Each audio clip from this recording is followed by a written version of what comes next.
గులాబీ పాయసంకి కావాల్సిన పదార్థాలు రెడీగా పెట్టేశాను. అయితే ముందుగానే నేను సగ్గుబియ్యంని ఉడికించి పెట్టుకున్నా. సేమియా పాయసం చేసిన, కొబ్బరి పాయసం చేసిన, గులాబీ పాయసం చేసిన కాంబినేషన్ సగ్గుబియ్యం వేస్తే మనకి థిక్నెస్ వస్తుంది, టేస్ట్ ఎప్పుడు బాగుంటుంది. సో సగ్గుబియ్యంని ముందుగా ఉడికించి పెట్టుకున్నాను. ఇవి చిన్న సగ్గుబియ్యం. కొంచెం పెద్ద సగ్గుబియ్యం అయితే ముందుగా ఒక 2 గంటలు నానబెట్టి ఉడికిస్తే ఫాస్ట్గా ఉడుకుతుంది.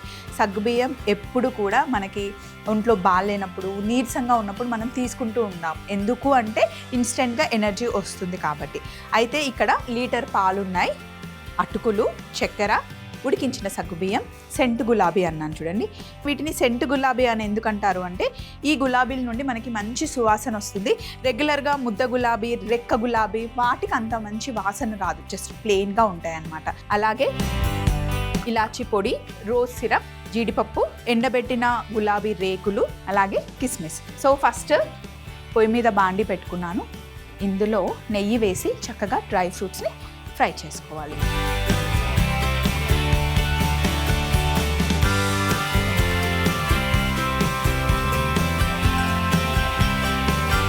సో నెయ్యి వేసాను, ఒక 4 స్పూన్లు. ఇప్పుడు ఇందులో జీడిపప్పు వేసి ఫ్రై చేసుకుంటున్నాను. జీడిపప్పు, బాదాం, ఇంకా మీ ఇష్టం చిరోంజి ఏవైనా వేసుకోవచ్చు. నేనైతే ఈరోజు ఓన్లీ జీడిపప్పు ఇంకా కిస్మిస్ వేసి ఫ్రై చేస్తున్నాను. ఏ స్వీట్ చేసినా డ్రై ఫ్రూట్స్ ఉంటేనే యాక్చువల్లీ స్వీట్కి మనకి తినాలనిపిస్తుంది.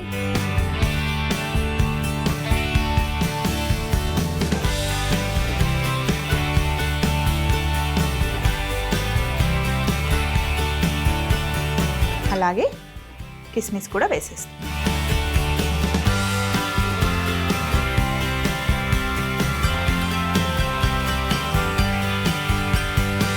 జీడిపప్పు అయినా కిస్మిస్ అయినా ఎక్కువగా ఫ్రై చేయకూడదండి. మరి నల్లగా అయినా బాగుండదు, పచ్చిగా ఉన్నా కూడా డ్రై ఫ్రూట్స్ బాగుండవు.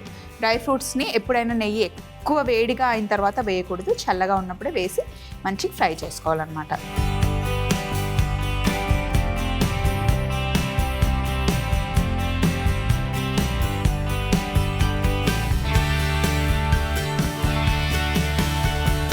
కిస్మిస్ చూడండి చక్కగా ఓపెన్ అయిపోయాయి. వీటిని బౌల్లోకి తీసేసుకుందాం. లాస్ట్లో యాడ్ చేద్దాం. నెయ్యి మటుకి ఇందులో ఇలాగే ఉంచేద్దాం, ఎందుకంటే మనం అటుకుల్ని నెయ్యిలో ఫ్రై చేసుకోవాలి.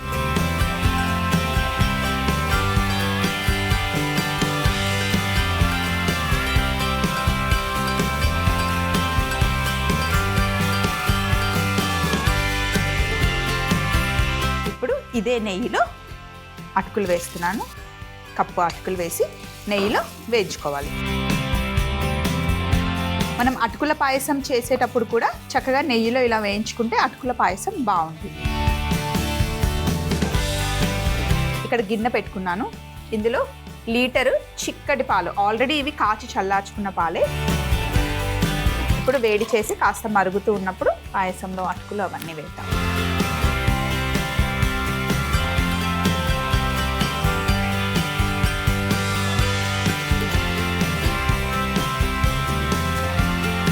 చిన్నప్పుడు మా నాన్నమ్మ అటుకుల్ని నెయ్యిలో బాగా వేయించి సగం అటుకులేమో అలాగే ఉంచేది, ఇంకా సగం అటుకులు తీసి రోల్లో వేసి బెల్లం పొడి వేసి బాగా దంచేదన్నమాట.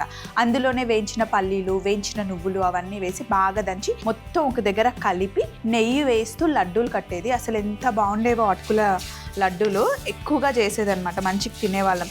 స్కూల్కి వెళ్ళినప్పుడు ఇలాంటివే స్నాక్స్గా ఇచ్చి పంపించేవాళ్ళు అనమాట. అప్పుడు బయట నుండి తెచ్చుకునేవి అవి ఏమీ ఉండవు. ముఖ్యంగా సంక్రాంతి పండగ వస్తే వారం రోజుల నుండి వంటలు స్టార్ట్ చేసేవాళ్ళు. పిండి వంటలు, సకినాలు చేస్తారు, మురుకులు చేస్తారు, అరిసెలు చేస్తారు అనమాట మా సైడ్ ఎక్కువగా. సో అప్పుడు ఊర్లో ఉండే వాళ్ళం కదా, అప్పుడు ఏంటి అంటే అందరింట్లో ఒకే రోజు పిండి వంటలు చేయరు, ఒక్కొక్కరింట్లో ఒక్కొక్క రోజు పిండి వంటలు పెట్టుకునే వాళ్ళు అనమాట. అప్పుడు అందరూ కలిసి చుట్టుపక్కల వాళ్ళందరూ వచ్చి ఒకరింట్లో చేసి హెల్ప్ చేస్తే చాలా పిండి వంటలు కదా తొందరగా అయిపోయాయి. అట్లా ఒక్కొక్క రోజు ఒక్కొక్కరి ఇంట్లో చక్కగా మాట్లాడుకుంటూ పిండి వంటలు చేసుకునేవాళ్ళు. మాకేమో పిల్లలకి హాలిడేస్ అప్పుడు సంక్రాంతికి వారం రోజులు ఇచ్చేవాళ్ళు. ఇప్పుడు ఎక్కువ ఇవ్వట్లేదు కానీ బొమ్మరిల్లు కట్టించేవాళ్ళు, అందులో బొమ్మలు పెట్టి మేము ఆడుకునే వాళ్ళం పిల్లలందరం. సో ఇప్పుడు చూడండి అటుకులు బాగా కొంచెం కలర్ వచ్చే వరకు వేయించుకోవాలి. ఇప్పుడు ఈ అటుకుల్ని పాలల్లోకి మనం షిఫ్ట్ చేసేద్దాం. ఆల్రెడీ కాచి చల్లార్చుకున్న పాలే కాబట్టి కొంచెం వేడైనప్పుడు అటుకులు మనం అందులో వేసేయచ్చు.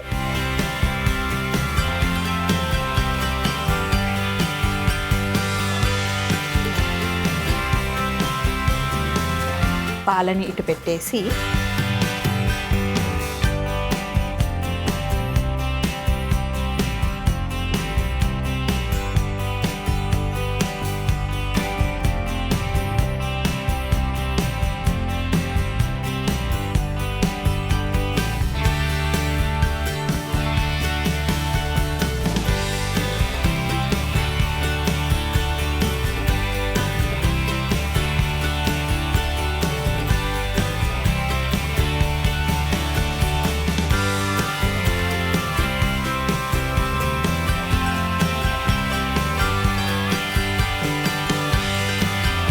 అటుకులతో పాటు ఉడికించుకున్న సగ్గుబియ్యం కూడా ఇప్పుడు వేసేస్తున్నాం.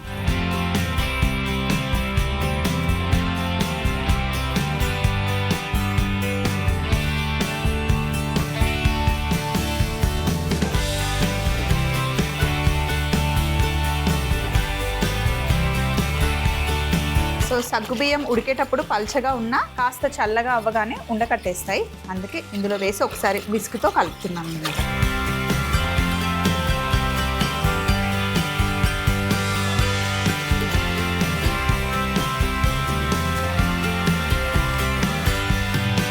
సో ఇప్పుడు అటుకులు మెత్తబడిపోయి ఉంటాయి అండ్ సగ్గుబియ్యం కూడా వేసేసాం కదా. ఇందులో చక్కెర వేస్తున్నాను.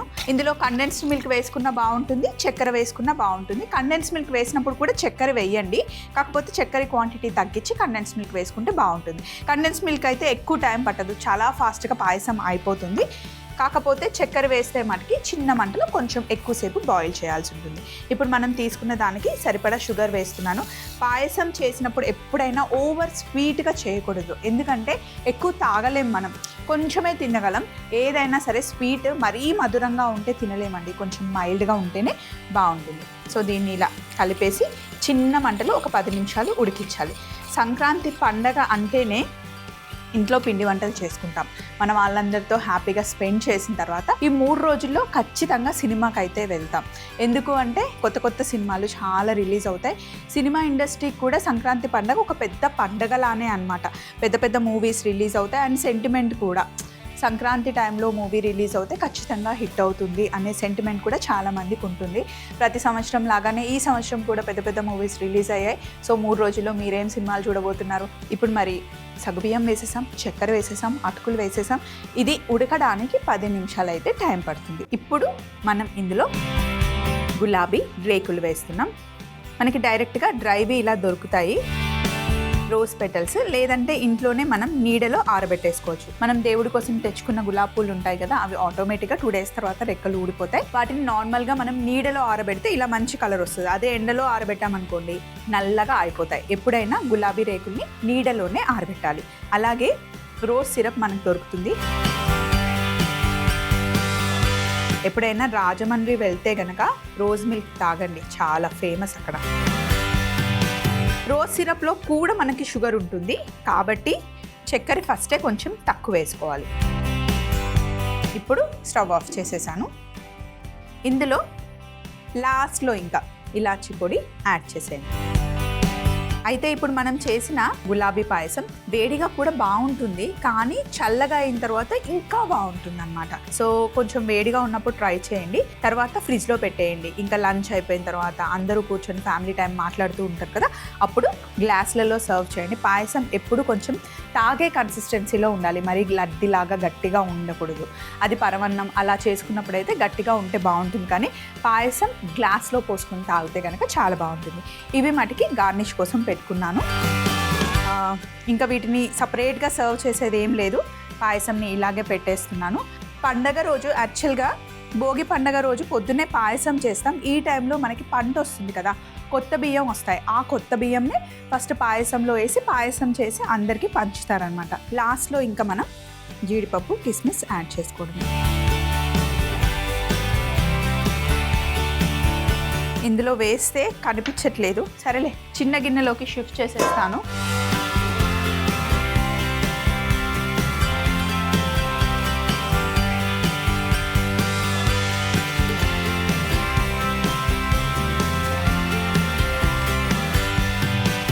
కమ్మటి గులాబీ పాయసం.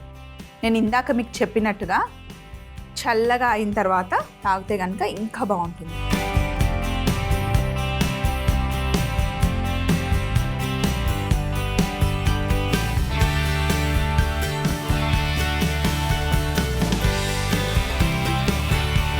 జస్ట్ గార్నిష్ కోసం